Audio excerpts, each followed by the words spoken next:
संत सम्राट श्री गुरु कबीर साहब के विचार सार्वभौम हैं सभी मानव जाति के लिए। इसलिए सभी लोग बड़े भाव से, श्रद्धा से सद्गुरु कबीर साहब की जयंती के अवसर पर उनके जीवन पर, उनके आदर्शों पर, उनके विचारों पर चिंतन देते हैं। बड़े भाव से लोग सुनते हैं और अपने जीवन को सफल बनाने के लिए हर संभव प्रयास करते हैं। संत सम्राट श्री गुरु कबीर साहब का जन्म उत्तर प्रदेश की प्रसिद्ध नगरी काशी में हुआ था। आप एक मानवतावादी क्रांतिकारी संत थे। विद्वानों ने संत सम्राट श्री गुरु कबीर साहब को संत शिरोमणि की उपाधि से विभूषित किया। संतों में शिरोमणि, क्योंकि आपकी वाणी निष्पक्ष है और आप में सत्य के प्रति अनन्य निष्ठा थी। इसीलिए सत्य के विरुद्ध उन्होंने जहाँ जो कुछ देखा बड़ी निर्भीकता के साथ उसका निराकरण करके शाश्वत सत्य का बोध दिया। आपकी मौलिकृत बीजक है। किसी भी व्यक्ति, जो भी व्यक्ति चाहता हो कि मेरा नाम अमर हो, उसके लिए दो में से एक काम करना पड़ता है, पढ़ने लायक लिखना या लिखने लायक करना। दो से आदमी का नाम अमर होता है। पढ़ने लायक आप लिख दीजिए या लिखने लायक कर दीजिए तो नाम अमर हो जाता है। संत सम्राट श्री गुरु कबीर साहब की मौलिकृत बीजक, बीजक के नाते आपका नाम अमर है। महाराज गोस्वामी तुलसीदास जी का नाम रामायण के नाते अमर है। ऐसे तमाम लोग हुए जो ऐसे करके गए हैं, उनका नाम उस नाते हुआ है जो लिखने लायक कर गए हैं, विश्वविद्यालय बना गए हैं, संत आश्रम बना गए हैं और भी सामाजिक सेवा के काम में लगे रहे, उनका भी नाम अमर हो जाता है। बीजक में तत्कालीन जितने संप्रदाय थे, सभी संप्रदायों की सद्गुरु कबीर साहब ने समीक्षा की, मान्यताओं की। जीवन में दो महत्तम अभिशाप हैं। पहला है दुराचरण और दूसरा है अंधविश्वास। ये मानव जाति के दो बहुत बड़े अभिशाप हैं और दो बहुत बड़े वरदान हैं। जीवन के दो बहुत बड़े वरदान हैं, सद्ज्ञान और सदाचरण। ये दो बहुत बड़े वरदान हैं। आदमी की शक्ति, जो भूले हुए हैं, भटके हुए हैं, उनकी शक्ति दुराचरण में और अंधविश्वास में ही समाप्त होती है। इसलिए दोनों से ऊपर उठना चाहिए। हम आप सब जो पढ़ते हैं, सुनते हैं, कहते हैं, लिखते हैं, उसकी सार्थकता है उसके अनुसार चलने में। अगर उसके अनुसार न चला जाए तो न पढ़ना, न सुनना, न कहना, न लिखना बहुत सार्थक नहीं होता है। एक उदाहरण दूं जिससे बात समझ में आ जाए। एक पंडित जी थे, पंडित शब्द बहुत महत्वपूर्ण शब्द है भारत की भाषा में। सत्यासत्य विवेकिनी बुद्धि पंडा, यस बुद्धि पंडा स पंडिता।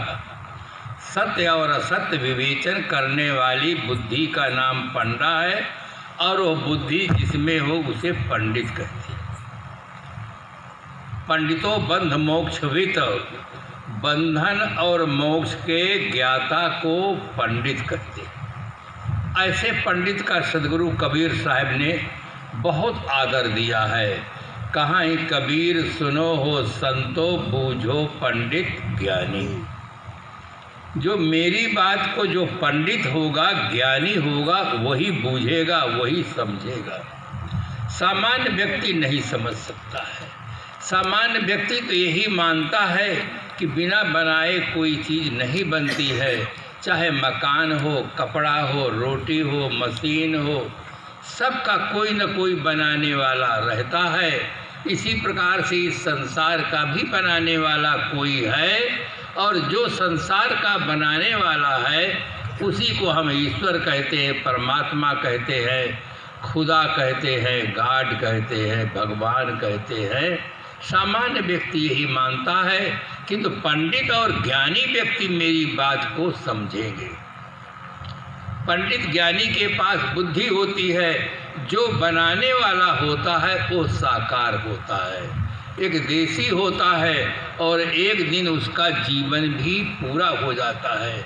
चाहे जिस चीज़ का बनाने वाला हो, रेल का हो, वायुयान का हो, मोबाइल का हो, जिस चीज़ का बनाने वाला कोई होगा वो सब साकार होगा, एक देशी होगा, और एक दिन उसका जीवन पूरा हो जाएगा। और जो ईश्वर माना गया संसार का बनाने वाला, उसको निराकार माना गया है, सर्वदेशी माना गया है, सर्वव्यापक माना गया है। वो कर्ता हो ही नहीं सकता। निराकार तो कर्ता किसी चीज़ का हो ही नहीं सकता है।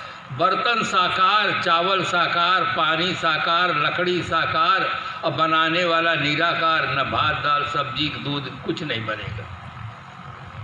इसलिए कर्तावाद की जो कल्पना है वो अनुमान से की जाती है। जो पंडित होता है, ज्ञानी होता है, साहब कहते वो समझता है। पंडित से बोलिए हितकारी, अब मूर्ख से रहिए झक मारी। तो इस प्रकार से पंडित का सदगुरु कबीर साहब ने बहुत आदर दिया है, जिसमें पांडित्य हो। ऐसे पंडित का निराकरण भी किया है जिसमें पांडित्य न हो और अपने आप को पंडित मानता हो। उसके लिए साहब ने ये भी कहा कि पंडित बात बदेसो झूठा। जहाँ एक तरफ गुरु की महिमा साहब ने बहुत कहा कि गुरु की दया साध की संगत निकर आवे द्वार, वहाँ ये भी कहा है जाका गुरु है आंधरा और चेला काह कराए, अंधे अंधा पेलिया दो को पराए। साधु भया तो क्या भया, बोले ना ही विचार, हते पराई आत्मा जीभ बांध तलवार। ऐसा भी कहा। इसलिए साहब के कथन पर पूर्व और उत्तर में खूब अच्छी तरह से चिंतन करना चाहिए, कहाँ किस तरह से वो लागू होता है। तो एक पंडित जी थे, उनके पास पुरोहिती कर्म बहुत था, जजमानी बहुत थी, बहुत पैसा था। विचित्र एवं संसारा, ये संसार बहुत विचित्र है। कभी कभी देखा जाता है कि आदमी के पास लाखों करोड़ों की संपत्ति होती है, कुल में दीपक जलाने वाला कोई नहीं होता। और कभी कभी ऐसा भी देखा जाता है कि घर में खाने का ठिकाना नहीं रहता है, पूरा घर बच्चों से भरा रहता है, लगता है मिलिट्री कैंप यहीं पड़ा हुआ। ऐसा भी होता है। पंडित जी के पास कोई संतान नहीं थी, किंतु धन बहुत था। गांव पंडित जी केवल ला पढ़े थे, दा नहीं पढ़े थे, लेना जानते थे, देना बिल्कुल नहीं जानते थे। गांव के लोगों में ईर्ष्या पैदा हो गई कि पंडित जी के पास इतना धन है, कोई सत्कर्म होता है, पुण्य कर्म होता है, पंडित जी कभी दान नहीं करते हैं, कोई अपने पैसे का उपयोग नहीं कर रहे हैं, तो लाओ चोरों को आमंत्रित करो और इनका पैसा जो मिले उसे विद्यालय में लगा दो, अस्पताल में लगा दो, सार्वजनिक सेवा के संस्थानों में इसको लगा दो। चोरों को आमंत्रित किए। पंडित जी को एक सेठ जी के बारात थी, बच्चे की शादी थी, वहाँ जाना था। पंडित जी को कुछ पता लग गया कि गांव के लोगों की नीयत खराब हो गई है, तो पंडित जी ने दूसरे पंडित को कह दिया कि देखो जजमान हमारा है, आधा पैसा तुम ले लेना, आधा पैसा हमें दे देना, तुम जाके शादी कर आओ। तो पंडित जी शादी में गए नहीं। गांव के लोगों को था कि पंडित जी शादी में जाएंगे तो उसी रात चोरी कराना है। चोरों को आमंत्रित किए, चोर आए, गांव के लोग मिले कि पंडित जी तो गए नहीं। चोरों ने कहा हम आ गए हैं, हम अपना काम करेंगे। चोर रात्रि में पहुँचे, घर के अंदर प्रवेश कर गए। पंडित जी के पास कोई संतान नहीं थी, दोनों व्यक्ति एक ही पलंग पर लेटे हुए थे। खट खुट की आवाज़ होती है, गृहदेवी जग जाती है, देख लेती है कि घर में तो चोर पहुंच गए। पंडित जी को धीरे से जगाती है, पंडित जी घर में चोर आ गए। पंडित जी ने कहा जानता हूँ। पंडित जी ने कहा जानता हूँ, तो गृहदेवी समझ गई कि ये भी जानते हैं तो कुछ उपाय जरूर करेंगे। अब जानता हूँ कह के चुप हो गए। चोरों को कोई निमंत्रण तो था नहीं कि पहले भोजन पाएं। चोर जहाँ तिजोरी थी वहाँ पहुँचे, तिजोरी को ठीक से छेद कर के और जो सोना चांदी पैसा था निकालने लगे। गृहदेवी देख रही है, तड़प रही है कि जिंदगी भर की कमाई हमारी ये निकाल रहे हैं। फिर धीरे से कहती है पंडित जी, अरे चोर तो तिजोरी को तोड़ दिए हैं, सारा धन निकाल रहे हैं। पंडित जी ने कहा देखता हूँ। पंडित जी ने कहा देखता हूँ। गृहदेवी समझ गई कि जब देख रहे हैं सारा धन निकालते हुए तो जरूर कोई उपाय करेगा। फिर भी पंडित जी कुछ नहीं करते। जब चोर घर से बाहर निकल गए, सारा सामान ले गए, सारी संपत्ति, तब गृहदेवी निर्भय होकर के जोर से कहने लगी आपके जानने से, आपके देखने से क्या फायदा, सारा धन चोर ले गए। तो पंडित जी कहे इतनी जोर से तुम क्यों बोलती हो? अरे मैं सुनता हूँ, तुम धीरे से बोलो।